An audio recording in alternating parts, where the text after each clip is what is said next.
going to be recording. Thank you, Amy. We're going to be recording our session tonight, so that way, for those that haven't been able to make it, we can go ahead and do that as well.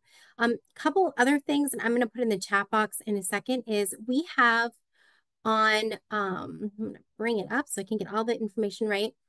Our 2025 Teens Speak Up program is going to be nominating a teen between the ages of 14 and 17. There are teens living with epilepsy, and they'll have the chance to travel to Washington, D.C. between March 16th and March 18th. So it's a fully sponsored trip for a teenager living with epilepsy and one family member to learn about advocacy and meet with their representatives on Capitol Hill. Attendees will also be eligible for a $1,000 stipend after a year of service. So doing advocacy work for a year. You'll also have the chance to attend the National Epilepsy Walk during that time as well. I can't say enough about this. The deadline for self-nomination is Monday, November 4th. So here's the kicker.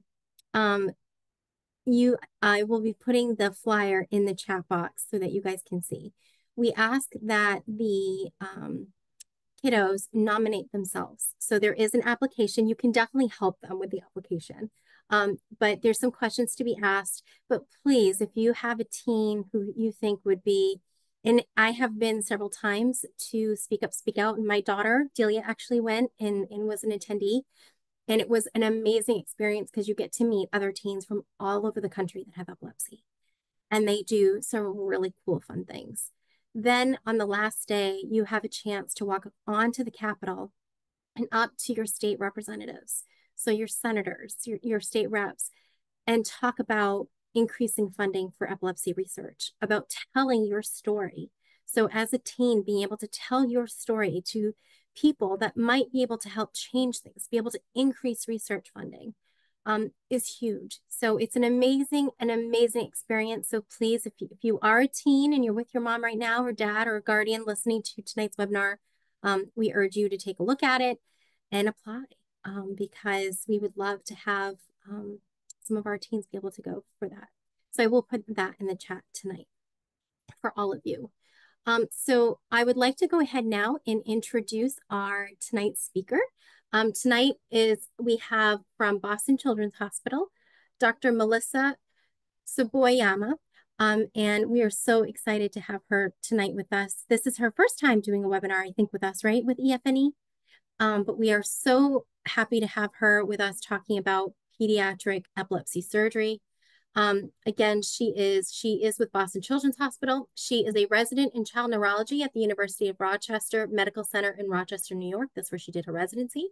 Her fellowship then was in the epilepsy clinic neurophysiology at Boston Children's Hospital and interested in epilepsy surgery. She then went ahead and spent 1 year on top of that at Nicholas Children's Hospital in Miami, Florida, focusing on pediatric epilepsy surgery. She sees patients both inpatient and outpatient settings as well. And her research is focused on ways to increase positive outcomes of epilepsy surgery. And she also has interest in seizure detection devices and seizure treatments for her patients. So I'm going to go ahead and pass the mic over to her, but we are so happy to have her tonight. So thank you so much for joining us. Great. Thank you so much for that introduction, Christine. Thanks, everyone, for having me. I will get started here, and I hope that I have left enough time so that we can have some question and answer as well. So you would think by now I'm really good at using Zoom. Just to get to the bottom. Okay. All right. The screen looks okay? Christine? Okay, great. So I am Melissa Tsuboyama. I'm a epilepsy attending at Boston Children's Hospital, and I am part of our epilepsy surgery kind of working group and lead those meetings. And I'm also the director of the neuromodulation program here. And I am here to talk to you about pediatric epilepsy surgery, which is a very large topic. So I've broken it up, and today is focused more on the before surgery. How do you get to surgery? And then we'll actually have a second part on November 4th for the second part, which will go into more depth about the different types of surgery. There's just so much to cover. I guess just of note, it doesn't impact any of the content here, but I am a consultant for a FDA-related trial for a non-invasive neuromodulation device from Neuroelectrics. So I tried to outline what I'm hoping to accomplish today, and it's more along this who, what, when, and why model. So I'm hoping to clarify for you who might be a candidate for epilepsy surgery, when you should be thinking about epilepsy surgery or asking your child's physician about it, and becoming familiar with what the components are or that might be involved as part of the pre-surgical evaluation. And also understanding why are we talking about epilepsy surgery? Obviously, that's a very invasive treatment. So why would we consider going into your child's brain? What are the reasons for it? So first, who gets epilepsy surgery? When we look, basically, there are more people who would probably be candidates for epilepsy surgery than actually get it. That would be the take home. And all these numbers are really just to highlight that with all the people who have epilepsy, you probably heard that about a third of people will have difficult to control seizures. 2/3 will have become seizure-free with the first and or second medication. And interestingly and frustratingly, that number of 1/3 of people who will have difficult to control epilepsy has remained the same for decades, even though we've had new medications being developed. It appears that the side effect profile seems to be better. And there are some people who used to be with seizures that now are seizure-free, but overall, the number of people who have difficult to control seizures has stayed about the same. And when we think about those 1/3, those are people who we often will think about more about whether they could undergo surgery. There's only a small fraction of them who end up undergoing epilepsy surgery. And when we go through how many really could be candidates, we're not doing a good enough job. And part of that, I think, is because we need to make everybody aware. So I actually give similar talks like this to general neurologists, other epilepsy centers, and to our trainees, just to put it, to make sure that everyone is educated and thinking about this, because it can be really helpful and even life-changing for some people. So why do we do epilepsy surgery? The primary goal is for seizure control or seizure reduction, either of those two. Sometimes after doing epilepsy surgery, we are able to improve neurodevelopmental outcomes, like people might make gains in their development, especially if you're in the infant period when you're having surgery. Sometimes you will see an improvement in cognition, and then overall quality of life is also what we're trying to improve. There are lots of different types of surgeries, and let me actually just double check. Yeah, okay. I actually went backwards with this, but this table on the right shows rates of seizure freedom depending on a few different types of surgeries. This is not comprehensive. And again, in November, we'll talk about more surgeries in greater detail. But the fact is that if you have difficult to control seizures, the likelihood, which has a particular definition that we'll get to, but in those people, the likelihood that the 5th, 6th, 7th, 8th medication is going to be the one that results in seizure freedom is less than 5%. So that's what this percentage is here on the bottom. It doesn't mean it's impossible, and it doesn't mean that for less than 5% is not saying anything about the likelihood of other medications getting better control of seizures or getting rid of some side effects. So there's still a role for it. But this is when we start thinking about, outside of or in addition to medications, what other treatment options are there? And diet therapy is one, and then epilepsy surgery is another. So if after the whole process, someone is felt to be a good surgical candidate for things like a hemispherectomy where you actually disconnect an entire hemisphere if that whole hemisphere is felt to be a generator of seizures, that actually you can have up to, I mean, here they say 100% because there are some people who become completely seizure free. And uh, we can see that kind of reduction.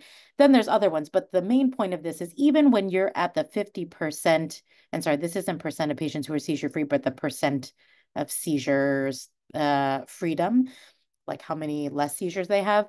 So even in people who have like maybe multiple different areas where your seizures are coming from, but we're able to take some of it out, there are people who get some seizure benefit, or the rate of seizure freedom in people who certain surgeries is only like 30 to 40%. But 30, 40%, even though that's less than chance, is still much greater than the 5% likelihood that you'll achieve seizure freedom with subsequent medications. And that's why we think about epilepsy surgery, because there's a higher chance for some people that epilepsy surgery could improve outcomes more than, or seizure freedom rates rather better than medications. And again, the primary goal of epilepsy surgery, when I'm talking about these percentages, is for seizure control or seizure freedom.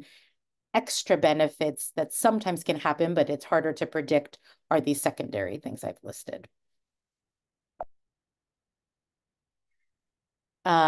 And this is to highlight because there are some people who become seizure free and we're able to take them off of medication, that resective surgery, meaning you take out the area where seizures are coming from, assuming it's like a finite amount of brain that is safe to take out, is actually the only type of treatment where you can cure the epilepsy. Everything else that we do is not really able to be cured. You're kind of treating the symptom.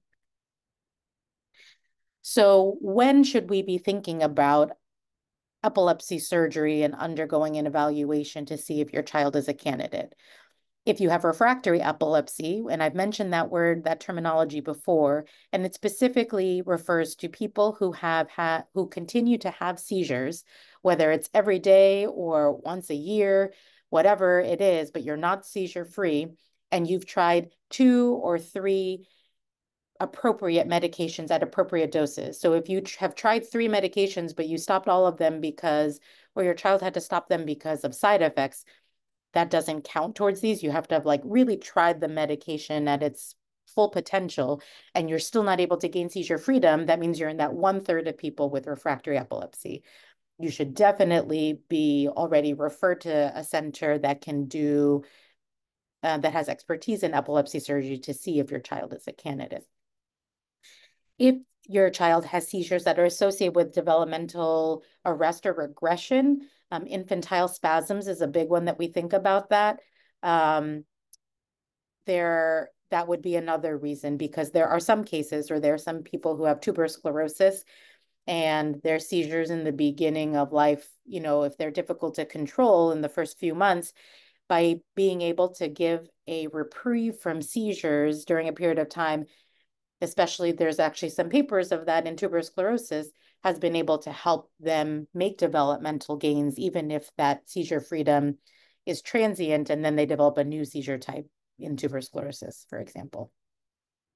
Debilitating seizures. So there are people, for example, who have drop seizures and they abruptly fall to the floor. Those can be really dangerous. You can have a lot of injuries from that. And so that's another reason to also be considering whether epilepsy surgery is a possibility. And then I put an asterisk for this 4th one because it was in a recent paper kind of recommendation in the epilepsy community about considering epilepsy surgery if you have focal seizures and we know that you have some sort of structural abnormality on your brain MRI, that maybe even if you're well controlled, it's a bit debated within the physician epileptologist group still, but there's a discussion of, there should at least be a discussion. What are the risks versus the benefits of taking out a lesion if you have good control of your seizures, but we know it's coming from this one area? And maybe if we took it out, that means that you could like be off of medication and, that one's a trickier one, but it should stem a conversation at least. And the other thing that there have been very clear data for is that the longer someone has epilepsy, the lower the chances are of becoming seizure-free, again, assuming appropriate medications have been trialed. The harder it can be to come off medications, and then there's also a higher association, negative association with cognition.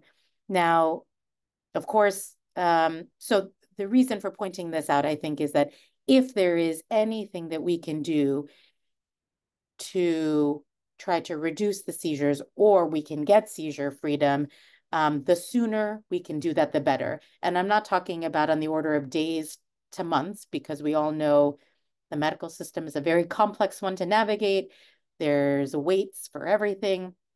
But I'm talking about on the order of years, like doing a surgery if it's felt to be safe and right for you and your family and your child at age, say, 5 is better than waiting till they're 25, because you're also taking advantage of that plasticity of the brain. That, one thing that I feel privileged to be able to work with children and their families is children are so resilient, and their brains also have the capacity, like they haven't totally sorted out what function is going to go where.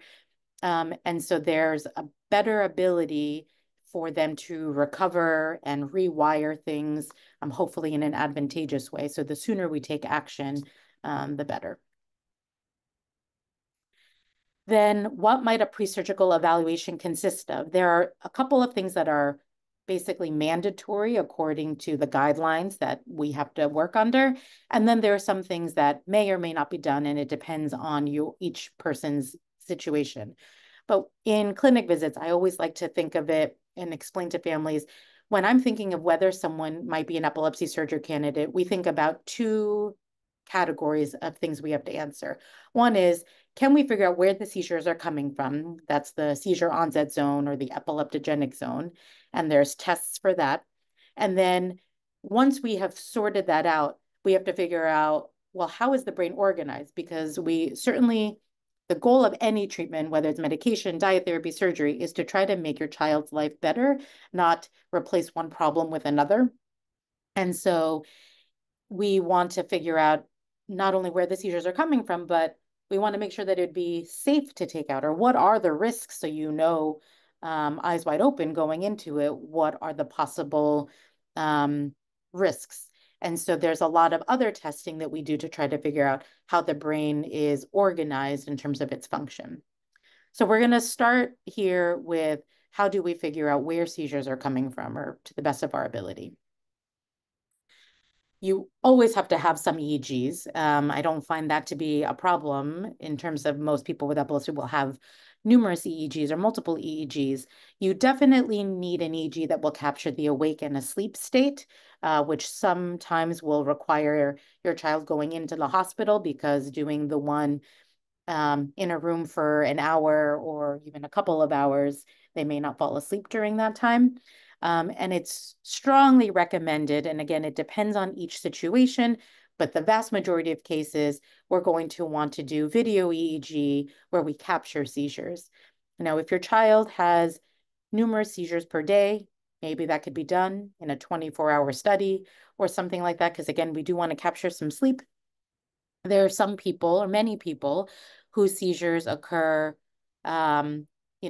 once every few weeks, or maybe it's once every few months or something like that, in which case we will admit you to the epilepsy monitoring unit and will reduce your medications that you're on. And it's the one time that we really want your child to have a seizure.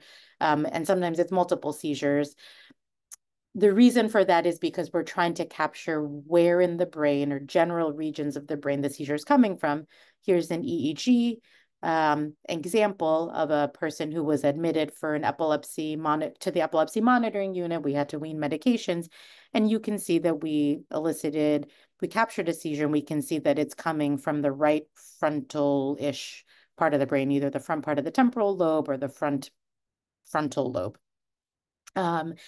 And that is very important information. Now, there isn't like, okay, we have to stay here until like 4 seizures are captured or 10 seizures are captured or 2 seizures.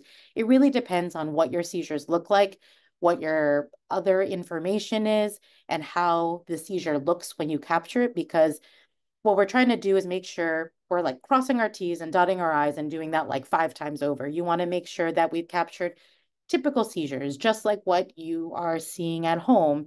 And then if it looks like there's a few different areas, like, oh, sometimes we saw things that started down here in the right frontal lobe, but then another time we saw it kind of further back in the brain, you're like, are those different seizures? Are they all flavors of the same? So then maybe you're going to have to capture more. So there isn't really a particular number of seizures that is standard to capture. It depends on each person's story. The next thing is that we'll want to do a brain MRI. And I write with epilepsy protocol. Every center has its own like way to name it, but radiology has a particular way that they will tell the radiology techs to do the MRI so that we get high resolution images. And there's like certain types of sequences that they do to look at the brain in different ways so we can get the best structural information. And this is mandatory because if you have focal seizures, we would like to see if there was something abnormally developed in your brain, whether it was that your child had a stroke at an early age, or whether it's that your child has a focal cortical dysplasia, which is an area of tissue that is abnormally formed, that does not grow or change over time, but it is a source for seizures, many different things. And I have a sample slide there. So we do need that.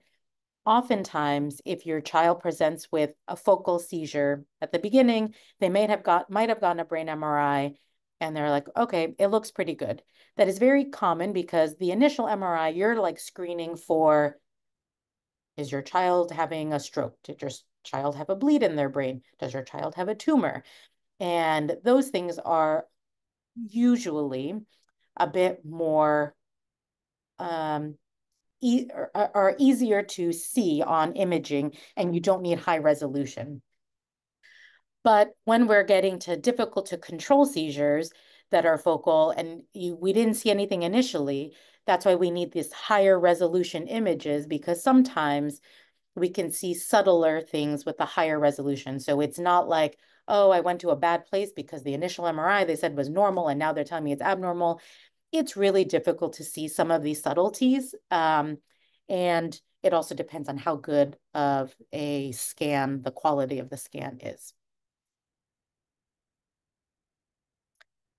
I mentioned before, there's many different things that you could find in an MRI. Sometimes you have focal epilepsy and we can't see it on an MRI, an area of abnormality, but these are just a host of things that we are looking for or might be considering if your child has focal epilepsy. So those are 2 mandatory things. There's one mandatory test that we will get to in the second half when we talk about function. Other things that at least should be accessible at the center that you're getting your epilepsy surgery evaluation at, but may not be done, may not be necessary for your child, are nuclear medicine scans. So nuclear medicine scans involve injecting some sort of radio tracer. It is radioactive, but it's not putting a chip in, and it's something that your body's actually breaking down very quickly. So you don't have to worry about like long-term effects of being exposed to this. The main thing is if you are a parent, when your child is getting injected with one of these and you're pregnant or might be pregnant, talk to your team about whether you can like change your child's diaper or things like that, because some of it gets excreted in the urine. But it does like come out of your system pretty quickly. So there is a PET scan where essentially a PET scan, your child goes into a CT scanner. It's a very quick scan. So there is technically a little bit of radiation, but it's not something that's done repeatedly. So all in all, not very much radiation exposure during these tests. And they inject an isotope that tags your sugar molecules. Your brain is one of the organs that uses a lot of sugar or glucose. And interestingly, and we don't totally understand why, if you have focal epilepsy, when the part of your brain where seizures are coming from is not having a seizure, it tends to use less sugar. So you will actually see a dark spot. So on this example, um, the sugar uptake is in this like pink and yellow. Now, this is looking at temporal lobes, for example, and you could see here that it's like even darker here. It's actually a little bit dark here in both temporal lobes. So the temporal lobes in the front are using less sugar than the rest of the brain. So we look at this, we look at the person's MRI, we look at their EEG, like, do they have a temporal lobe seizure? You know, is everything matching up? We're trying to find as many things that corroborate what our hypothesis is. Like, okay, the way that the seizure looks sounds like it's temporal. The MRI shows that there is a focal cortical dysplasia in the temporal lobe. And now we have this, or we think maybe there's something abnormal in the temporal lobe. And then we have this PET scan. Sometimes we'll look at a PET scan because we get an MRI and we're like, I don't see anything abnormal. We get a PET scan, it's like, oh, it's saying that the temporal lobe is working differently. Let me go back, or let's ask our radiologist to go back to the temporal lobe and just take a quicker look, because there's a lot of areas of the brain that a radiologist has to look at. So it's helpful to know more clinical context or more clues of where they should spend more time looking in greater detail. So that is really helpful for cases where you've been told your child's brain MRI is normal. It's like, let's get the PET scan and see if the function is normal, because if it might help point us to somewhere subtle on an MRI. Less commonly used, and in my opinion, not as helpful as often, there are particular cases in which it can be, are SPECT scans. So SPECT scans actually look at blood flow, where you actually have to, usually you will get two scans. You try to inject a radioisotope that tags your blood cells as close to the very beginning of a seizure as possible. And then the radio tracer will go tag the blood wherever it is. So when you're having a seizure, your brain is using more blood. If you're having a focal seizure, your brain is going to use more blood in the area where the seizure is happening. So we're looking for higher blood flow then. And then you also oftentimes will get a scan we call an interictal SPECT scan, which is in between seizures during a period when your child hasn't had any seizures recently, like in the span of several hours or a few hours. And then they will inject the radioisotope to see where does the blood normally flow to. And then you'll do a subtraction scan to say, okay, here's the area where a lot of blood flow is. This is like the background noise. And you'll get a scan that looks something like this that will say like, oh, when you look at this, a lot more blood flow seems to be here during the seizure. So maybe that goes to, maybe that means that we need to focus more on the frontal lobe in this case. The tricky thing about this, and the reason why sometimes it's more hassle than it is help, is it is exceedingly difficult to be able to inject this radioisotope very close to the beginning of a seizure. Like I'm talking in less than 30 seconds. I've been at a few different centers and each place does it differently. And I would say none of them do it in a way that is like any better than the other. We have ones where as soon as you go, they run, there's an automatic thing. So you push a button and the injector happens. There's another one where there's someone's just sitting in the room the whole time, nuclear med technician. And as soon as like you notice a seizure, they draw it up and they're right at the bedside. And then there's another one, you know, there's so many different models and it's so hard. And these radioisotopes have to be made on an as needed basis every morning. They have to get sent to the hospital that you're at. It's only good for a certain amount of hours because it's degrading over time. And it's very stressful for something that like maybe will be helpful, maybe not. So sometimes it can be helpful, but It's never the most important part of a study. And I always emphasize that during when our patients get admitted, like it's the cherry on top. I can count on one hand the amount of times it has been like a total game changer. And that's like one time. So those are nuclear medicine scans. And then the last scan, all of the ones that I mentioned before typically happen during a hospital stay. The MRI may or may not happen around the time of the hospital stay. That can be done separately. This is done typically separately as well. A magnetoencephalography or MEG scan. These are places that can do this are very few and far between, although there's a few more popping up.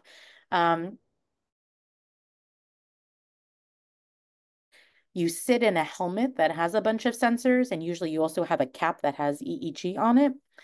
And you're measuring the magnetic field of your brain activity.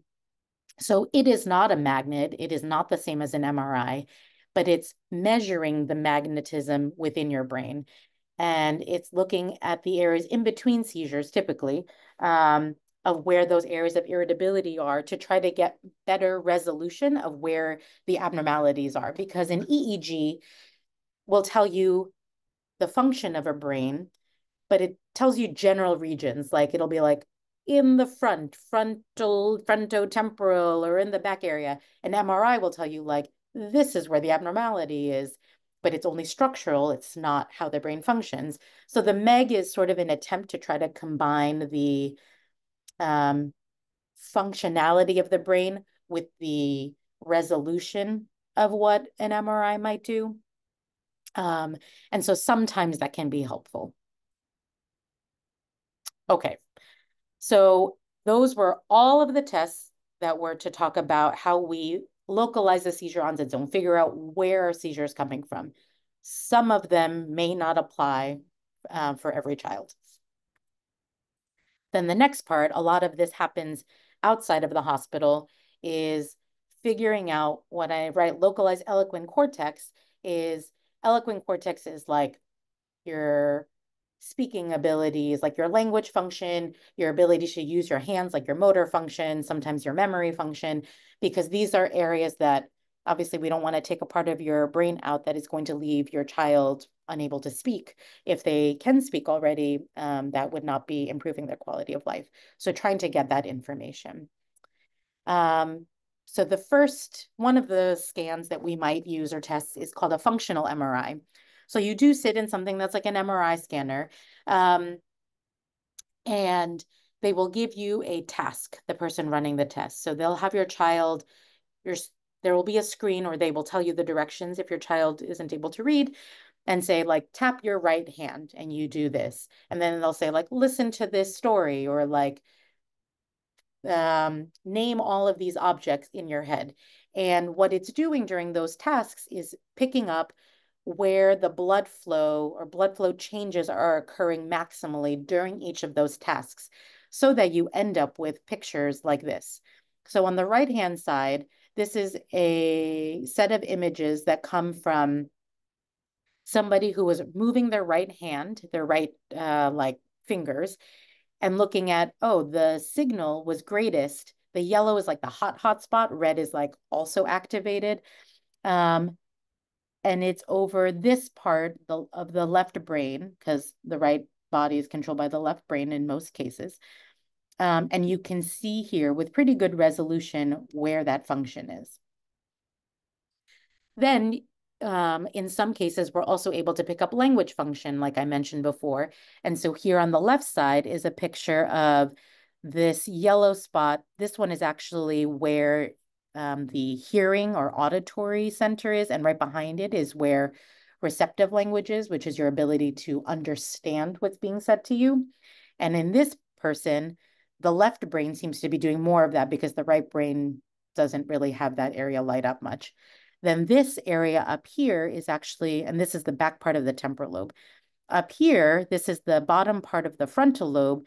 You can see this yellow area with surrounding red and orange is your expressive language area, which is how you're able to speak name things, things like that. And you can see this person has left-sided language, expressive language, because you don't really see any of that in the right side.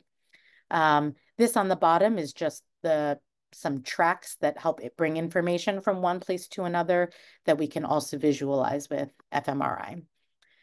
There are some centers like ours that will do this in younger kids who won't be able to sit still or won't be able to cooperate with these tasks, and will do it under sedation. Not everywhere can do it.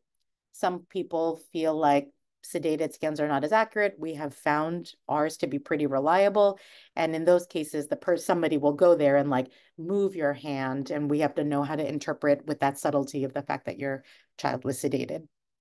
So we may not get expressive language, but maybe we'll get the hearing and the receptive language. This is available at many centers. Transcranial magnetic stimulation is less widely available. It's growing in popularity, but it's not as commonly found as functional MRI. I run our TMS center, so I obviously I'm perhaps a little bit biased towards it, but this is another tool that is used to try to figure out where your motor function is of like your hand, your shoulder, your legs. And in some cases, we can also detect language. So I'm actually in our TMS room right now. I think my background is blurred, but there is this chair. It's kind of like a dentist chair that you sit in. And we put some stickers on your child that are to pick up the muscle movement. So we can pick up even subtle muscle movement of one of your finger muscles, your shoulder, and on your leg. And then there's a sticker we put on your head, and there's a camera that you can't see in this photo. We upload your child's specific brain MRI, and then we kind of do things to try to figure out where it is in space in relation to our magnet. So this in here is a magnet covered in plastic here, and we stimulate. So it kind of feels like someone's like kind of flicking you a little bit in the brain. So it's not a massage, but it's not like you're being electrocuted or anything painful. It's more like a little bit of a nuisance. And we stimulate different parts of your brain, and we know where we're stimulating because we have your MRI uploaded, and we see what part of your brain, when we stimulate it, results in a movement. So here, for example, this here is actually the muscle movement in the right thumb when we stimulate it in this very particular spot of this person's left brain. And so we create a map basically that shows like, oh, when we stimulated these areas at a certain intensity, the right thumb moved, and then we look at the shoulder and so on and so forth, and we can create maps. Often what we like to do, again, because we're crossing our T's, dotting our I's, is we like to make sure that the TMS and the fMRI are corroborating or are similar, especially if you're dealing with the potential of doing surgery very close to a region that's going to be near hand, arm, leg, or something like that.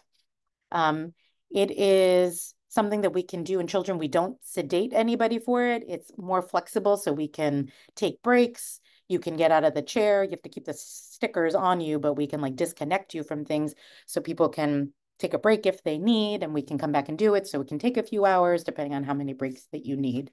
But this is another great option that we use.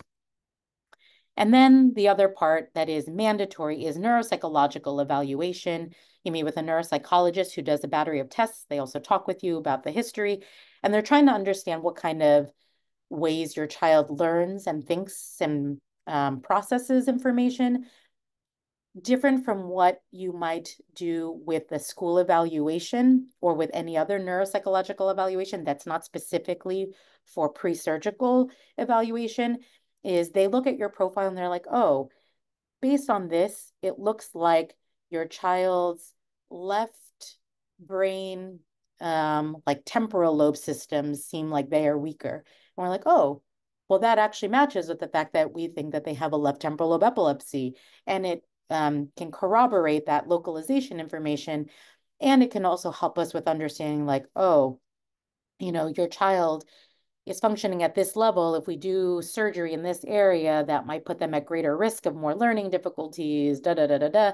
And they can help counsel us as well with some of the risks and what to expect. And then you should also always get neuropsychological evaluations after surgery, somewhere between 6 months and 18 months after surgery. We like to see, like, do things improve? Do things get worse? Um, Sometimes things stay the same. And so we like to have that information as well.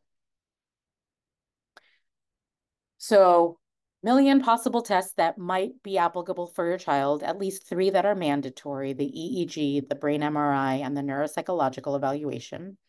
And then what? So all of this information gets presented, and this has to be, because this is part of the guidelines of centers that do epilepsy surgery.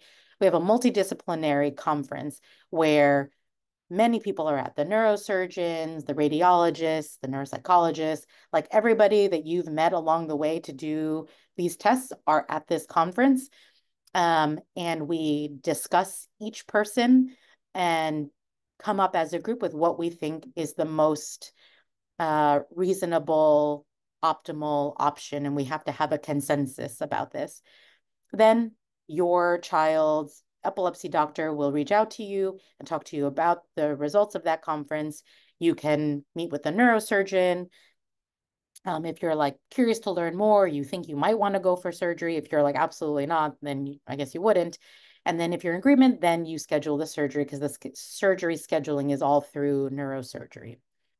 So this is a process that can take, or that will take, on the order of at least many months, because you can see that there's a lot of different areas that are involved. It's a lot of coordination of services, and then we all have to get together to talk about each person. And then, as a preview for next time, there's lots of different possible epilepsy surgeries that you may be counseled about, and that is a whole other topic on its own. I could even divide it into several different topics or talks, but there's many different things. It's not all taking something out of the brain. Sometimes it's about, oh, we actually need an in-between surgery to figure out the best option, which is this stereo EEG. Sometimes it is putting in a device instead of taking something out, because taking something out would be too dangerous, or, there's too many areas that are involved. So there's a lot of things that go into that.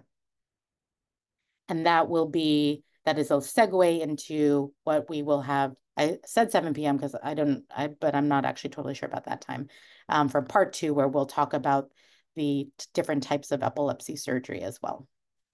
So hopefully that is enough. Time. I've left enough time for questions. And thank you so much for your time. Thank you so much, Dr. Tsuboyama. I have a question from a mom that said, how long does it take typically for a case to be presented surgically to a surgical conference? They said they've been waiting quite a while. I guess they said 2+ years to present our case. Oh, every center is different. Like I mentioned before, I've been at a few centers, so I've seen different rates, and I've seen anywhere from a couple of weeks to a handful of months. It should not be on the order of years, because then I would be weary of, like, is all the information that we gathered still accurate? Because, as many of you may have experienced, epilepsy is the only predictable thing about epilepsy is how unpredictable it is, and sometimes things change. So are the seizure types that you captured during your initial stay still exactly the same? Maybe they are, but then neuropsychological evaluations probably should be updated. So if it's been a couple of years, I would have a conversation with your epilepsy doctor about why that is, and is this information still valid? Do we need to start from the beginning? There are times where it takes a while, because if you get referred, you had your evaluation at one center, but then they're like, we actually can't do the surgery. We'll send you to somewhere that can. One of the challenges that I encounter is like, well, I would like to see the actual EEG. I don't want to just read the report, because before you do epilepsy surgery, I want to, like, triple check everything with my own eyes. And sometimes that's one reason why. I mean, I have a few patients maybe who there's been a delay. Usually it's because they've come from another center and it's taken a long time to get all the information.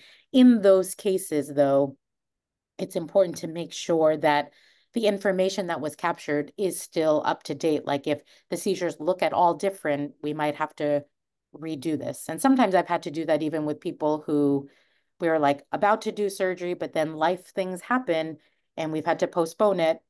And then by the time they're ready again, they're like, actually, seizures kind of changed, or we're about to do surgery. And they're like, just so you know, last month we started having this other type. I'm like, hold on 1 second. Maybe we do need to redo it again. Thank you so much. I am right now, for those that are here, I'm going to put in the chat the registration link for the November 4th second part, so that if you want to register for that Zoom on November 4th, again, joining us will be Dr. Tsuboyama. I'm so excited that she's going to be back with us again, presenting on the part of pediatric epilepsy surgery. I have been around the epilepsy world for over, well, my daughter's 17 years now, so 17 years. And I had no idea even about the imaging, the transcranial magnetic stimulation. Never had heard of that. So I did put information for those that want more information. I found a video from Boston Children's from their YouTube channel about a young woman named Kate sharing her story about using TMS. So if you want to access that, you can. Are there any other questions? And please unmute yourself, and you're more than welcome to ask questions.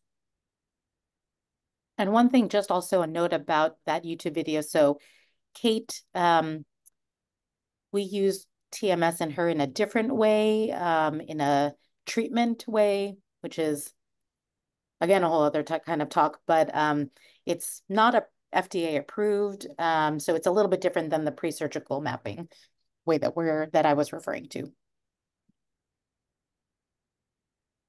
Does anybody have any questions for?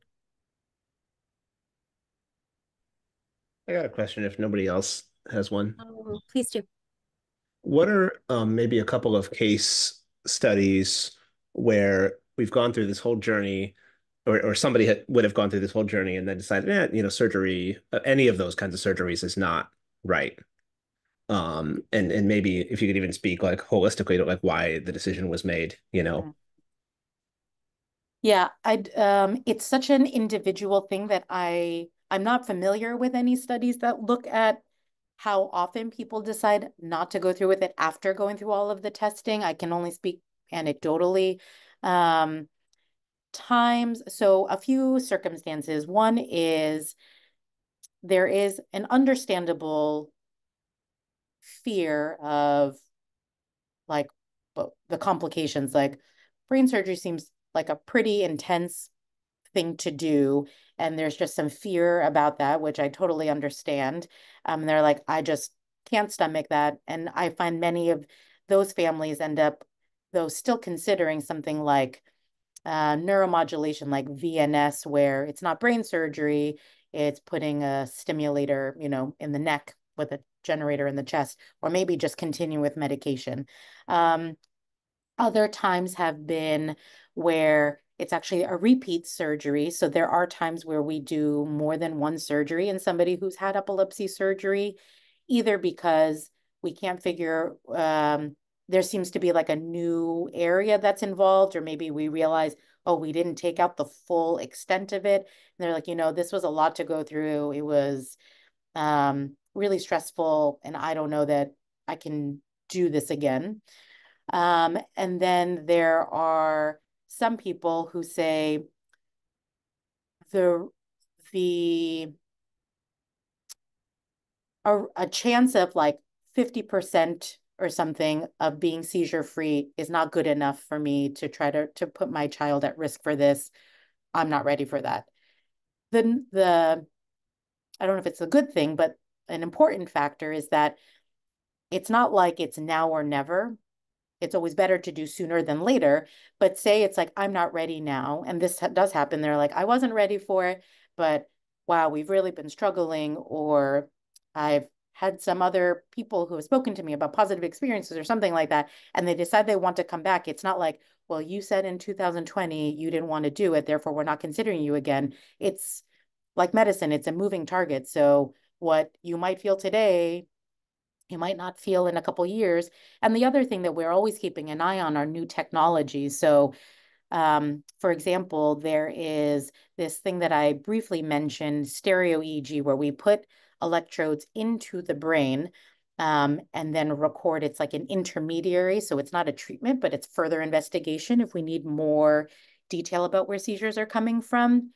Um, it's been around in Europe a lot longer than here, but it has opened the door for many more people to have a less painful way of like looking for answers, and has made more people surgical candidates. So I don't know if that answers your question, but those were a few examples of why people have decided not to.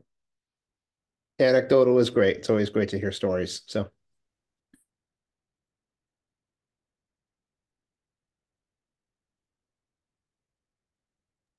Do we have One any other? other, Go oh, I'm ahead. sorry, go ahead. No, I was just gonna say, is there any questions? Go right ahead though. Oh, sure. One other thing that I have found very helpful, and for my families as well, is if you're interested in going through the epilepsy surgery process, or have gone through it and you want to continue being a part of that world and help other families, the Pediatric Epilepsy Surgery Alliance, PESA, is a family or a parent-led group, nonprofit.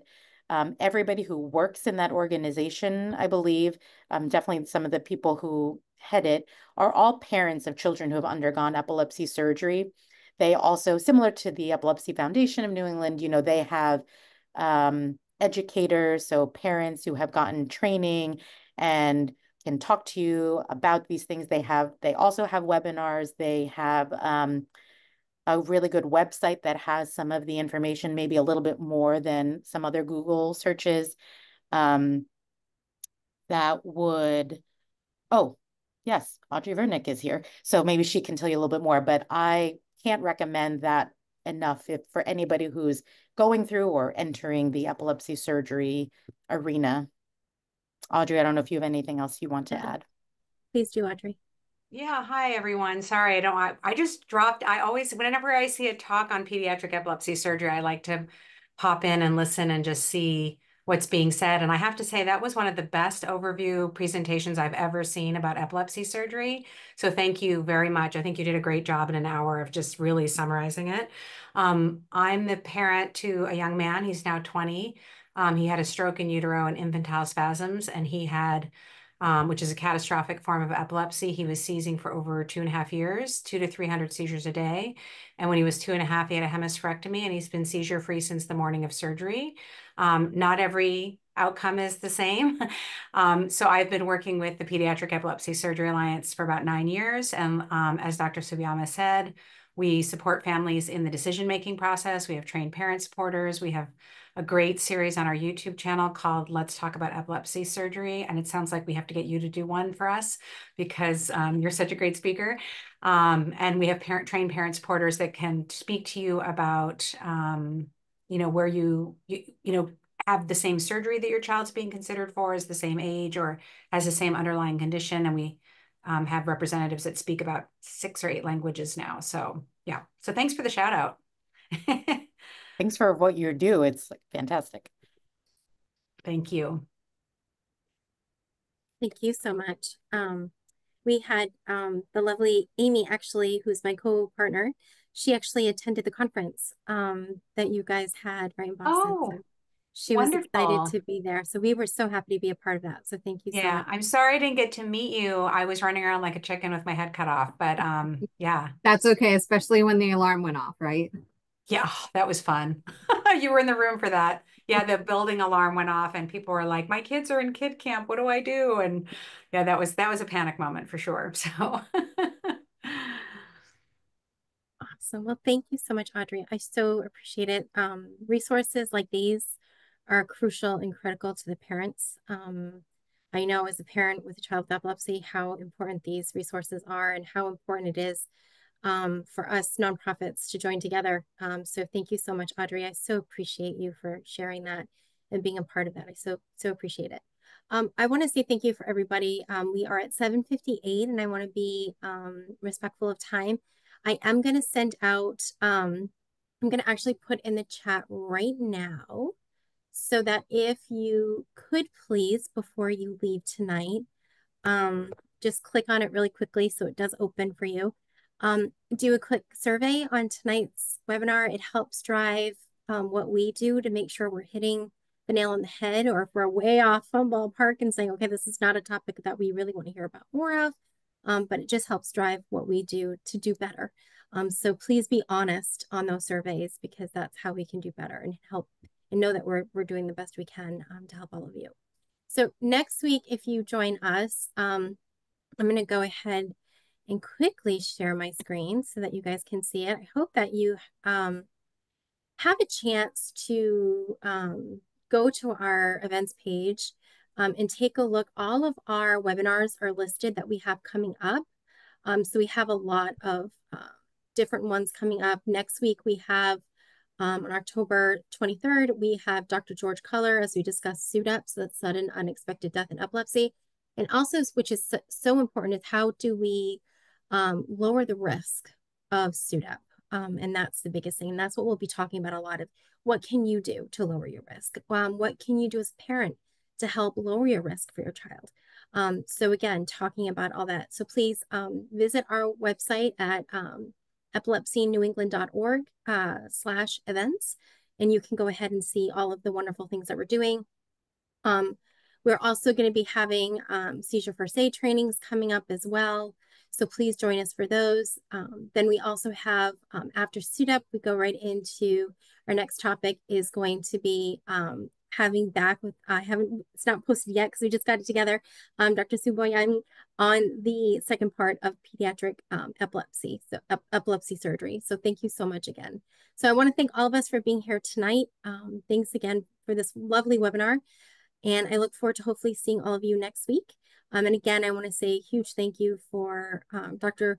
Tsuboyama for donating and volunteering her time tonight for being here with us. So thank you so much. And if I might just add, so Please sorry. do. No. For when you fill out the form, or however would be the best way, if there's something you would like me specifically to try to cover November 4th, like let me know somehow, because I want this to be relevant to you. And I know everyone's coming from different areas. So please do let me know, because I can tailor things as you guys want.